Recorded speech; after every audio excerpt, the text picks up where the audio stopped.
আসসালামু আলাইকুম। আমন্ত্রণ জানাচ্ছি জাগো টিভিতে। আপনাদের সাথে আছি মমতাজ শাহিন রুম্পা। শুরুতেই জানাবো আপডেট। নেতানিয়াহুকে লাঠি ও পাথর মেরে ক্ষমতা থেকে তাড়ানোর ডাক সাবেক ইসরায়েলি প্রধানমন্ত্রীর। ইরানের উপর থেকে নিষেধাজ্ঞা তুলে নিচ্ছে ইউরোপের 4 দেশ, যুক্তরাজ্য, ফ্রান্স, জার্মানি ও ইটালি। আবারও পাকিস্তানের মধ্যস্থতা, বিশ্ব নেতাদের প্রশংসায় ভাসছে পাকিস্তান। নেতানিয়াহুর উচিত যুক্তরাষ্ট্রের প্রতি কৃতজ্ঞ থাকা, ইরানের অস্ত্রের সামনে ইসরায়েল 2 ঘন্টাও টিকতে পারত না, মন্তব্য ট্রাম্প। ইসরায়েলকে আর ছাড় দেবে না যুক্তরাষ্ট্র। ইরানের অবরুদ্ধ $25 বিলিয়ন ছাড়তে রাজি যুক্তরাষ্ট্র, তুলে নেবে সব নিষেধাজ্ঞা। এবার বিস্তারিত। ইসরায়েলের প্রধানমন্ত্রী বেনিয়ামিন নেতানিয়াহুর বিরুদ্ধে বিস্ফোরক মন্তব্য করেছেন দেশটির সাবেক প্রধানমন্ত্রী এহুদ বারাক। তিনি আশঙ্কা প্রকাশ করে বলেছেন, নেতানিয়াহু আসন্ন সাধারণ নির্বাচন বানচালের চেষ্টা করতে পারেন, আর এমনটি হলে তাকে লাঠি ও পাথর দিয়ে ক্ষমতা থেকে বিতাড়নের আহ্বান জানিয়েছে বারাক। তার এই মন্তব্য ঘিরে ইসরায়েলের রাজনৈতিক অঙ্গনে নতুন বিতর্ক তৈরি হয়েছে। বার্তা সংস্থা আনাদুলু বলছে, প্রধানমন্ত্রী বেনিয়ামিন নেতানিয়াহু যদি আসন্ন সাধারণ নির্বাচন বানচালের চেষ্টা করেন, তাহলে তাকে লাঠি ও পাথর মেরে ক্ষমতা থেকে সরিয়ে দিতে হবে বলে দেশটির সাবেক প্রধানমন্ত্রী এহুদ বারাক মন্তব্য করেছেন। ইসরায়েলের রাষ্ট্র সম্প্রচার মাধ্যম কানকে দেওয়া এক সাক্ষাৎকারে তিনি এ মন্তব্য করেন। 1999 থেকে 2001 সাল পর্যন্ত ইসরায়েলের প্রধানমন্ত্রী হিসেবে দায়িত্ব পালন করা বারাক বলেন, আমার আশঙ্কা নেতানিয়াহু নির্বাচন বানচালের চেষ্টা করতে পারেন এবং তিনি খুব সহজেই তা করতে পারবেন। তিনি আরো বলেন, যদি তিনি এমন চেষ্টা করেন তাহলে তাকে লাঠি ও পাথর মেরে দিয়ে সরিয়ে দেয়া ছাড়া আমাদের আর কোনো উপায় থাকবে না। 76 বছর বয়সী নেতানিয়াহু 2022 সালের ডিসেম্বরের শেষ দিক থেকে বর্তমান সরকার পরিচালনা করছেন। তার নেতৃত্বাধীন জোটকে 1948 সালে ফিলিস্তিনি ভূখণ্ডে ইসরায়েল রাষ্ট্র প্রতিষ্ঠার পর সবচেয়ে কট্টরপন্থী সরকারগুলোর একটি হিসেবে বিবেচনা করা হয়। ইসরায়েলের পার্লামেন্ট নেসেটের মেয়াদ চলতি বছরের অক্টোবরে শেষ হবে। সেই অনুযায়ী দেশটিতে আগামী নির্বাচন সেপ্টেম্বর বা অক্টোবরে হওয়ার কথা রয়েছে। বারাকের দাবি, নেতানিয়াহু লেবাননে সামরিক অভিযান চালিয়ে এমন পরিস্থিতি তৈরি করতে পারেন যাতে হিজবুল্লাহ ও ইরান পাল্টা হামলা চালায় এবং নির্বাচন প্রক্রিয়া বাধাগ্রস্ত হয়। তিনি বলেন, নেতানিয়াহু অন্তহীন যুদ্ধ চান, কারণ তিনি বোঝেন যুদ্ধ শেষ হলে তার বিচার প্রক্রিয়া আরো দ্রুত এগোবে। এহুদ বারাক আরও অভিযোগ করেন, যেভাবে তিনি হামাসের সঙ্গে কিছু বন্দি বিনিময় চুক্তি বাধাগ্রস্ত করেছেন, একইভাবে লেবানন ইস্যুতেও অগ্রগতির সম্ভাবনা আটকে দিয়েছেন। প্রসঙ্গত, নেতানিয়াহু ইসরায়েলের দুর্নীতির মামলায় বিচারের মুখোমুখি রয়েছেন। এহুদ বারাক যুক্তরাষ্ট্র ও ইরানের মধ্যে গড়া সমঝোতারও সমালোচনা করেন। তিনি বলেন, এক কথায় খারাপ। তার মতে, নেতানিয়াহুর ঔদ্ধত্য ও দূরদর্শিতার অভাবের মূল্য এখন ইসরায়েলকে দিতে হচ্ছে। বারাকের দাবি, ইরানের বিরুদ্ধে যুদ্ধের কোনো লক্ষ্যই অর্জিত হয়নি। এদিকে এহুদ বারাকের এই মন্তব্যের পরপরই নেতানিয়াহুর মিত্রদের মধ্যে তীব্র প্রতিক্রিয়া দেখা যায়। লিকুদ পার্টির আইন প্রণেতা এবং নেসেটের পররাষ্ট্র ও প্রতিরক্ষা কমিটির চেয়ারম্যান বোয়াজ বিসমুথ বারাকের বিরুদ্ধে ফৌজদারি তদন্তের দাবি জানান। এক্সে দেয়া পোস্টে তিনি বলেন, প্রধানমন্ত্রীর বিরুদ্ধে সহিংসতাকে বৈধতা দেওয়ার চেষ্টা করেছেন বারাক। বিসমুথ আরো বলেন, তাকে একজন মনোরোগ বিশেষজ্ঞের কাছে পাঠানো উচিত, আর যদি মানসিকভাবে সুস্থ প্রমাণিত হন তাহলে তার বিরুদ্ধে অবিলম্বে ফৌজদারি তদন্ত শুরু করা উচিত। ইউরোপের 4 দেশ, যুক্তরাজ্য, ফ্রান্স, জার্মানি ও ইটালি ইরানের উপর থেকে নিষেধাজ্ঞা প্রত্যাহারের ঘোষণা দিয়েছে বলে জানিয়েছে বার্তা সংস্থা রয়টার্স। এক যৌথ বিবৃতিতে দেশগুলোর পক্ষ থেকে জানানো হয়, যুক্তরাষ্ট্র ও ইরানের মধ্যে যুদ্ধবিরতি ও চুক্তি কার্যকর হওয়ার পর ইরানের পারমাণবিক কর্মসূচি সংক্রান্ত অগ্রগতির ভিত্তিতে তারা নিষেধাজ্ঞা শিথিল করতে প্রস্তুত। একই সঙ্গে তারা ইরান যেন কখনোই পারমাণবিক অস্ত্র তৈরি করতে না পারে এ লক্ষ্যে যুক্তরাষ্ট্র, ইরান এবং আন্তর্জাতিক আণবিক শক্তি সংস্থা এর সঙ্গে কাজ করতে প্রস্তুত বলে উল্লেখ করা হয়।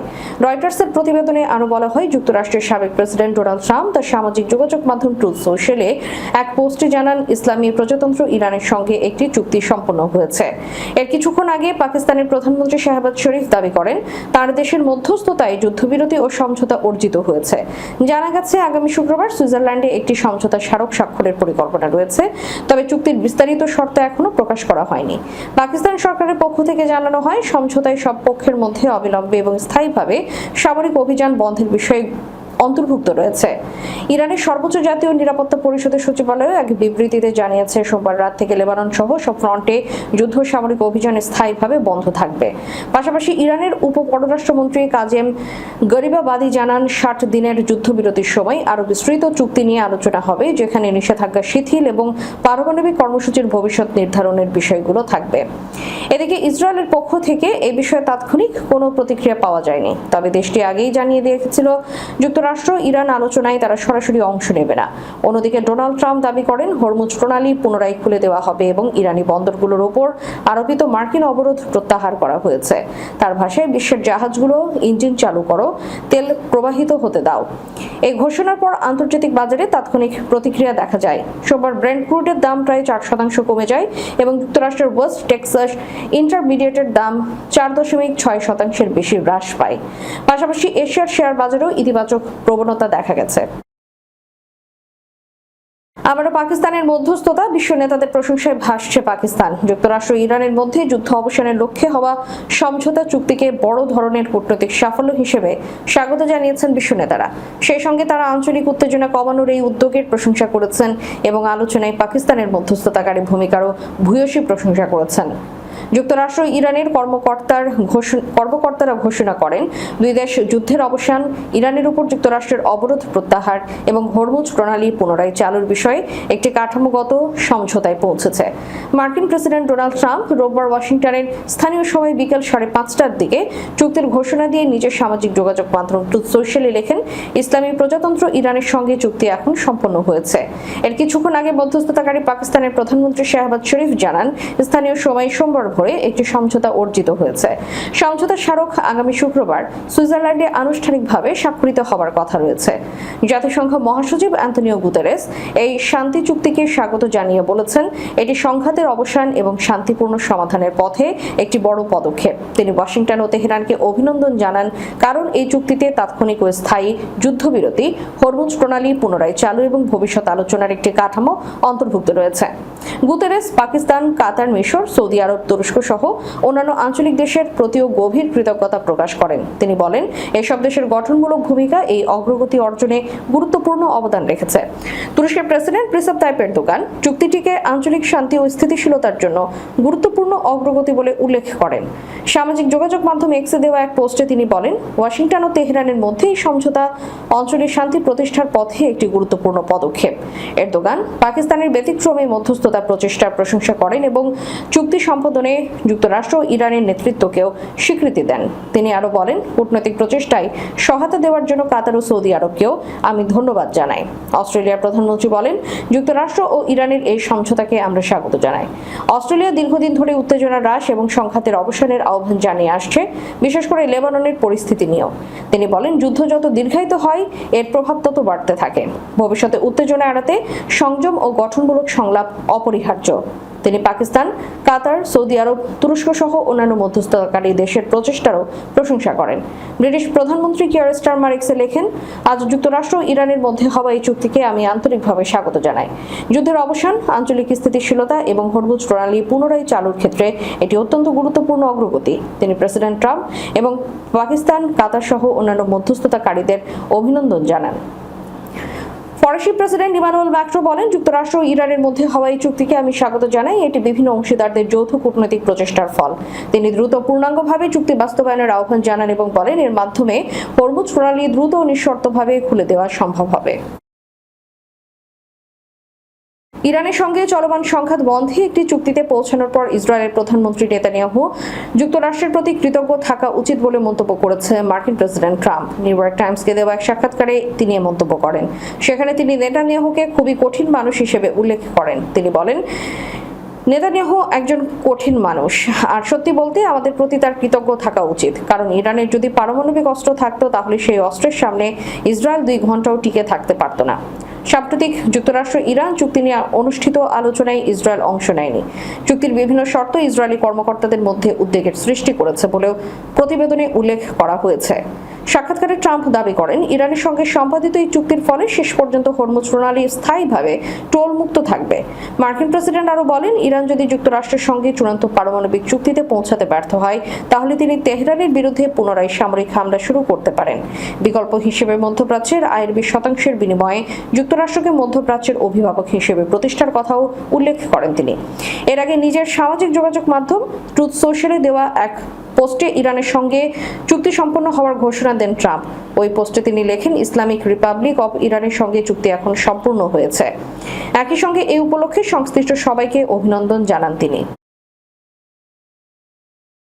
ইসরায়েলকে আর ছাড় দেবে না যুক্তরাষ্ট্র। ইসরায়েলের প্রভাবশালী দৈনিক হারেস পত্রিকার প্রখ্যাত লেখক ও কলামিস্ট গিডন লেডি বলেছেন, যুক্তরাষ্ট্র, ইসরায়েল এবং ইরানের মধ্যকার বর্তমান পরিস্থিতি এখনো অত্যন্ত বিস্ফোরক ও ঝুঁকিপূর্ণ অবস্থায় রয়েছে। কাতার ভিত্তিক সংবাদ মাধ্যম আল জাজিরাকে দেওয়া সাক্ষাৎকারে তিনি মন্তব্য করেন, চলমান এই ভূ রাজনৈতিক খেলার শেষ পর্যন্ত ইসরায়েলেরই চরম পরাজয় ঘটেছে।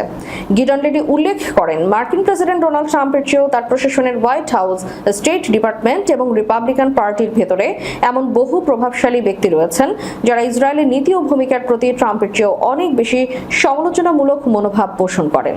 তার মতে, ইসরায়েলের প্রধানমন্ত্রী বেনিয়ামিন নেতানিয়াহু যদি এবার ডোনাল্ড ট্রাম্পের সাথে সম্পর্ক নষ্ট বা ক্ষতিগ্রস্ত করেন, তবে ইসরায়েল এমন এক নজিরবিহীন ও কঠিন চ্যালেঞ্জের মুখোমুখি হবে যা অতীতে তারা কখনোই দেখেনি।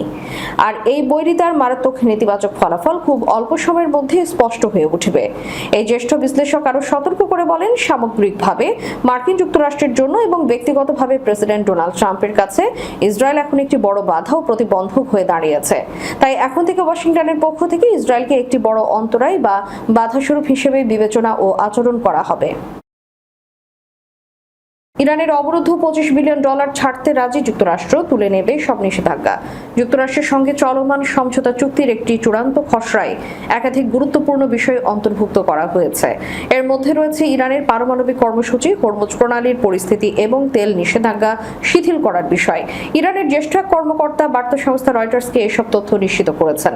ওই কর্মকর্তা বলেছেন, দুই পক্ষ চূড়ান্ত চুক্তিতে পৌঁছানোর পরবর্তী 60 দিনের মধ্যে সব বিষয় নিয়ে বিস্তারিত আলোচনা ও সিদ্ধান্ত নেওয়া হবে। বলা হয়েছে, চুক্তি কার্যকর হলে ইরান অবিলম্বে হরমুজ প্রণালী সব বাণিজ্যিক জাহাজের জন্য খুলে দেবে। একই সঙ্গে যুক্তরাষ্ট্র ইরানি বন্দরের উপর থাকা নৌ অবরোধ তুলে নেবে। যুক্তরাষ্ট্রের অবরোধ প্রত্যাহারের প্রক্রিয়া চুক্তি স্বাক্ষরের পরপরই শুরু হবে এবং 30 দিনের মধ্যে সম্পন্ন করার কথা বলা হয়েছে। খসড়ায় আরও বলা হয়েছে, চূড়ান্ত চুক্তি না হওয়া পর্যন্ত যুক্তরাষ্ট্র ইরানের উপর নতুন কোনো নিষেধাজ্ঞা আরোপ করবে না। চূড়ান্ত সমঝোতার পর যুক্তরাষ্ট্র ও জাতিসংঘের সব নিষেধাজ্ঞা ধাপে ধাপে তুলে নেওয়া হবে। নির্দিষ্ট সময়ের জন্য ইরানের উপর তেল নিষেধাজ্ঞা শিথিল করা হবে, যাতে দেশটি তেল বিক্রি করে আয় করতে পারে। যুক্তরাষ্ট্র ইরানের $25 বিলিয়ন জব্দকৃত সম্পদ অবমুক্ত করে দেবে, যার মধ্যে সরাসরি অর্থ স্থানান্তর, আঞ্চলিক সহযোগিতা এবং আর্থিক ঋণ সুবিধা অন্তর্ভুক্ত থাকতে পারে। ওয়াশিংটন ও আঞ্চলিক মিত্ররা মিলে ইরানের জন্য একটি পুনর্গঠন ও উন্নয়ন পরিকল্পনা প্রণয়ন করবে, যা পরবর্তী 60 দিনের মধ্যে আলোচনার মাধ্যমে চূড়ান্ত করা হবে। পারমাণবিক ইস্যুতে খসড়ায় বলা হয়েছে, ইরান পারমাণবিক অস্ত্র তৈরি বা অর্জন করবে না। চূড়ান্ত চুক্তি না হওয়া পর্যন্ত ইরান তার বর্তমান পারমাণবিক কার্যক্রমের অবস্থান বজায় রাখবে, নতুন ইউরেনিয়াম সমৃদ্ধকরণ বা স্থাপনার সম্প্রসারণ করবে না। শেষ করার পূর্বে সংবাদ শিরোনামগুলো জানাবো আরো একবার। নেতানিয়াহুকে লাঠি ও পাথর মেরে ক্ষমতা থেকে তাড়ানোর ডাক সাবেক ইসরায়েলি প্রধানমন্ত্রীর। ইরানের উপর থেকে নিষেধাজ্ঞা তুলে নিচ্ছে ইউরোপের 4 দেশ, যুক্তরাজ্য, ফ্রান্স, জার্মানি ও ইটালি। আবারও পাকিস্তানের মধ্যস্থতা, বিশ্ব নেতাদের প্রশংসায় ভাসছে পাকিস্তান। নেতানিয়াহুর উচিত যুক্তরাষ্ট্রের প্রতি কৃতজ্ঞ থাকা, ইরানের অস্ত্রের সামনে ইসরায়েল 2 ঘন্টাও টিকতে পারত না, মন্তব্য ট্রাম্প। ইসরায়েলকে আর ছাড় দেবে না যুক্তরাষ্ট্র। ইরানের অবরুদ্ধ $25 বিলিয়ন ছাড়তে রাজি যুক্তরাষ্ট্র, তুলে নেবে সব নিষেধাজ্ঞা। এতক্ষণ আমাদের সাথে থাকার জন্য ধন্যবাদ। আল্লাহ হাফেজ।